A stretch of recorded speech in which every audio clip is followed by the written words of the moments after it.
Welcome back to my channel, students. I hope you people are doing well.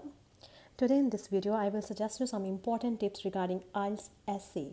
So this video will work for both academic as well as for journal students. Okay, by not wasting so much time, let's jump into the video. In IELTS essay, as you know,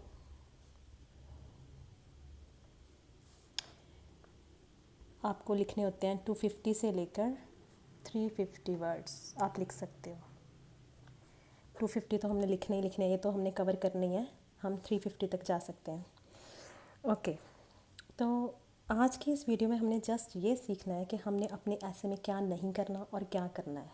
ठीक है, कुछ चीज़ें हैं जो हम आज तक अपने ऐसे में लिखते आए हैं, ठीक है, तो वो हमने अब इग्नोर करनी है, हमने टोटली इग्नोर करनी है, हमने वो नहीं लिखनी। तो उसके अलावा हम क्या लिख सकते हैं वो हम देखते हैं। ठीक है, तो एक तरफ है डोंट, जो नहीं करना, ठीक है, और एक साइड पे हम देखेंगे जो हमने करना है, do and don't. Okay, now the first main thing, हमने अपना जो ऐसे है उसे सिंपल सेंटेंस से स्टार्ट नहीं करना। It is, this is, there is, there are, they are, ये हम नहीं लिखेंगे। अब हो गया, बहुत लिख लिया हमने ये सेंटेंस ऐसे। हम लोग इंटरनेशनल टेस्ट में बैठने वाले हैं, रिमेंबर इंटरनेशनल टेस्ट है, तो अब ये नहीं चलने वाला। It is, this is, there is.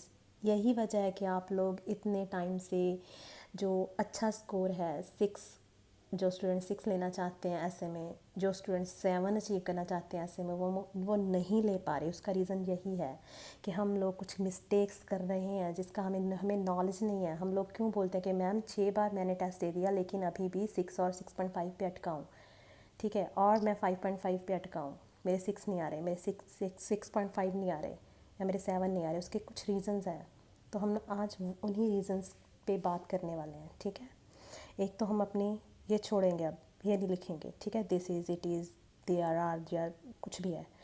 जैसे एक एग्ज़ाम्पल लेते हैं हम नॉर्मल, लाइक देयर आर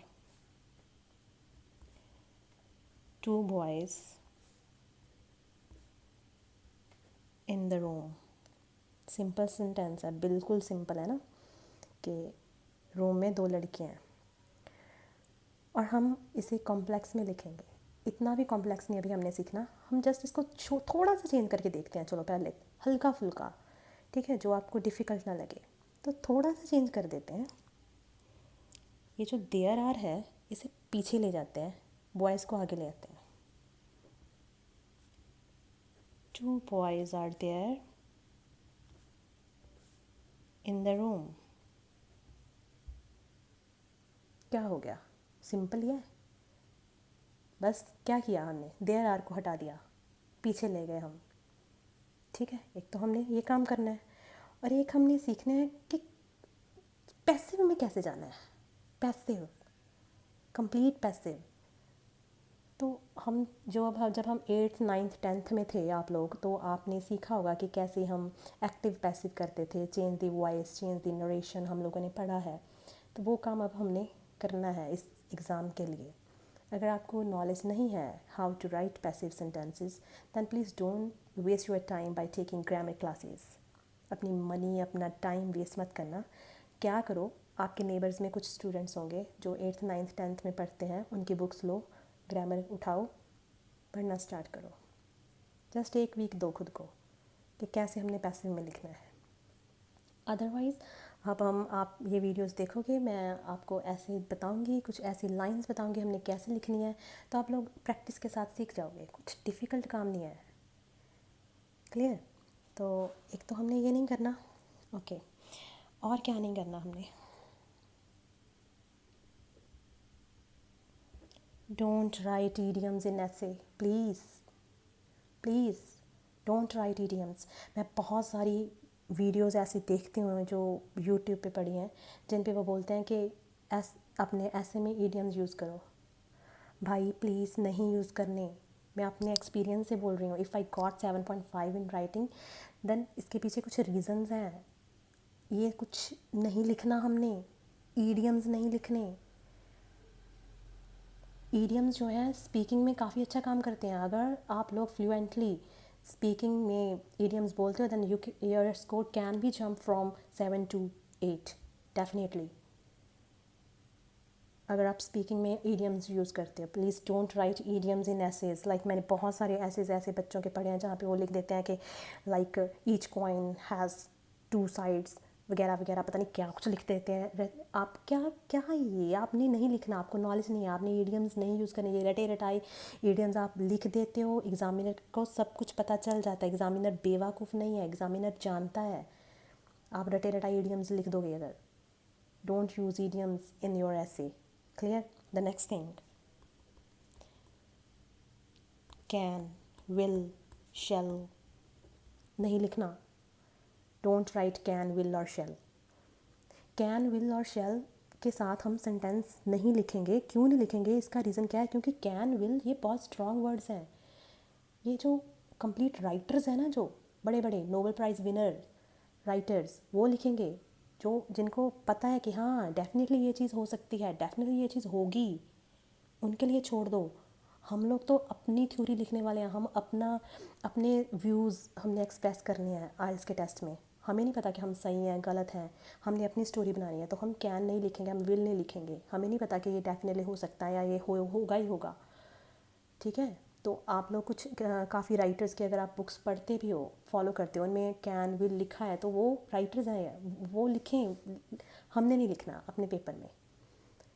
जैसे आप एग्ज़ाम्पल ले लो कि आपको पेपर में आता है, कोई ऐसे आता है कि कुछ लोग बोल रहे हैं कि जो जंक फूड है वो आजकल टाइम सेव कर रहा है लोगों का।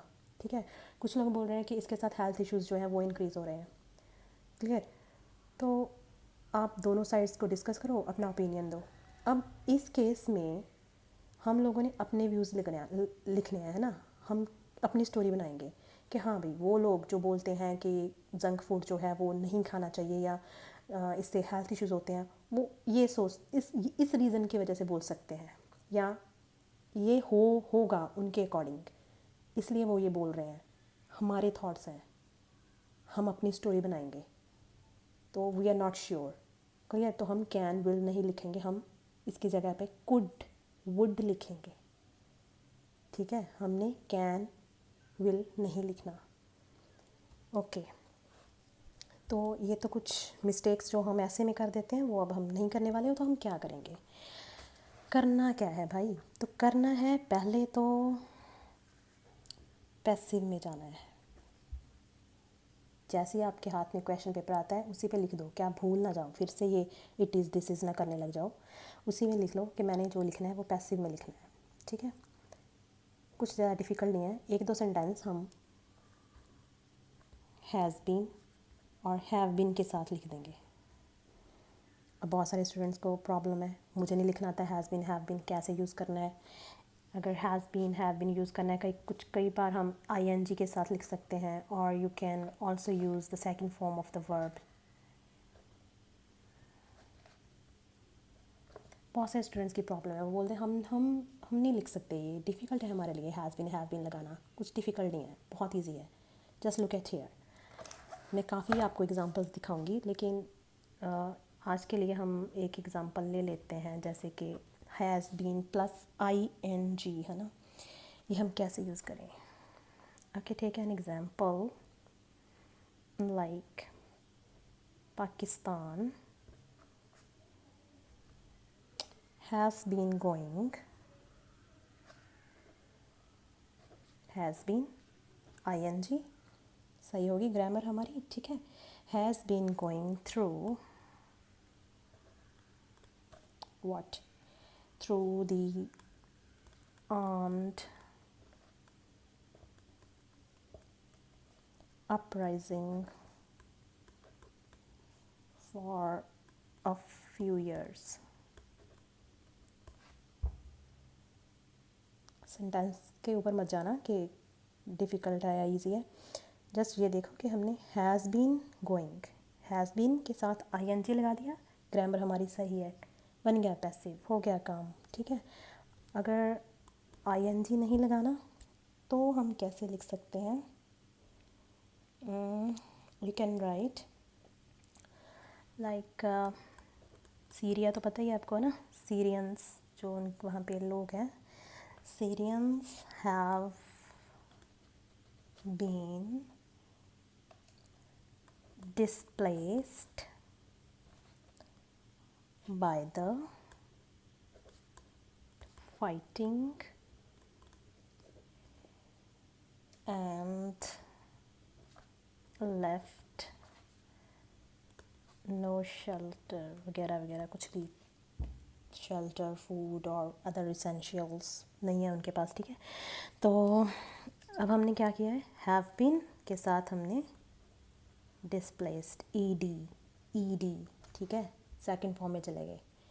क्या है, कुछ नहीं है, कुछ डिफ़िकल्ट नहीं है, एक दो बार हम लिखेंगे, हम सीख जाएंगे, प्रैक्टिस करेंगे, हम सीख जाएंगे, ठीक है। ये तो जस्ट एक एग्जांपल्स मैंने लिखे हैं, हम लोग बहुत सारी एग्जांपल्स ऐसे लिखेंगे अपने ऐसे में, ऐसे के अकॉर्डिंग, ऐसे के स्टेटमेंट के अकॉर्डिंग हम लिखने वाले हैं। तो एक तो हम पैसिव में जाएंगे, ओके, और क्या करेंगे, और हम अपने ऐसे को एक और चीज़ देंगे, दैट इज़ जिरंड। बहुत सारे बच्चे सोच रहे होंगे व्हाट इज़ जिरंड, कुछ डिफ़िकल्ट नहीं है, हमने अपनी लाइन जो है वो स्टार्ट करनी है आईएनजी के साथ, बन गया जिरंड। एक तो सेंटेंस जिरंड के ज़रूर लिखेंगे, जंप कर जाएगा आपका, अगर जो बच्चे 7 से 8 लेना चाहते हैं ना ऐसे में, आ जाएंगे आराम से, 6 से 7 आ जाएंगे। जिरंड ज़रूर लिखिए, जिरंड बहुत इम्पॉर्टेंट है। इसकी भी एक एग्जांपल देख लेते हैं हम, like you can write increasing number of fast food outlets or chains could be detrimental for the health of the people. Okay, हो गया काम, हो गया। एक तो जिरंड गया सेंटेंस के अंदर, ठीक है। जिरंड के साथ मैंने अपने सेंटेंस को ओपन कर दिया, मैंने कैन भी नहीं लिखा, मैंने क्या लिखा है, कुड बी। मुझे नहीं पता ये सही है या गलत है, मेरा थॉट है, मेरे अकॉर्डिंग, ठीक है, मेरे अकॉर्डिंग। तो हम कैन नहीं लिखेंगे, कैन हमारे लिए नहीं बना, तो हमने लिख दिया कुड बी। कुड बी क्या, व्हाट, डेट्रीमेंटल, वोकैब, सब कुछ हो गया इस सेंटेंस के अंदर। What is detrimental, detrimental means bad, जिसके बुरे प्रभाव हों, ठीक है, अच्छा नहीं है हमारी सेहत के लिए। Could be detrimental, could be dangerous, ठीक है, for the health of the people. So this is gerund. तो एक तो ये कर दिया, ठीक है। और नेक्स्ट हम अपने सेंटेंस में वुड बी और जो हमने ऊपर किया है कुड बी का यूज़ करेंगे। हम कैन वो विल नहीं लिखने वाले, ओके। तो ये सब हम लिखेंगे अपने ऐसे में, ये हम नहीं, अब से भूल जाओ, बहुत लिख दिया, बहुत कुछ कर दिया आपने ये सब, ठीक है। ईडियम वगैरह हम स्पीकिंग में यूज़ करेंगे, हम ऐसे में नहीं करेंगे, ठीक है। और एक हम अपने ऐसे को पैसिव में लेके जाएंगे, जितना हो सके हम पैसिव यूज़ करेंगे। Should be, could be, would be, has been, have been, ये सब हम ऐसे कुछ वर्ड्स जो हैं हम वो बनाएंगे, ठीक है। हैव टेकन, ऐसे वर्ड्स हम देखेंगे, हम ऐसे सेंटेंस देखेंगे। हम नेक्स्ट वीडियो में मैं आपको बताऊंगी कि आपने ऐसे को कैसे स्टार्ट करना है, इंट्रो कैसे लिखनी है, कंक्लूजन में कैसे जाना है, बॉडी पैराग्राफ्स 4 लिखने हैं या 5 लिखने हैं, ठीक है। ये सब कुछ हम नेक्स्ट वीडियो में देखेंगे। तो आज के लिए इतना ही। तो जो लोग अपने घर पे बैठ के इस लॉकडाउन में प्रैक्टिस कर रहे हैं, तो प्लीज़ अब जो प्रैक्टिस करनी है वो पैसिव में लिखने की प्रैक्टिस कीजिए, एक्टिव को हमेशा के लिए भूल जाएं। और जो और क्या चेंजेस कर सकते हैं वो मैंने आपको बता दिए। तो okay then, till the next video, goodbye, stay safe, stay home.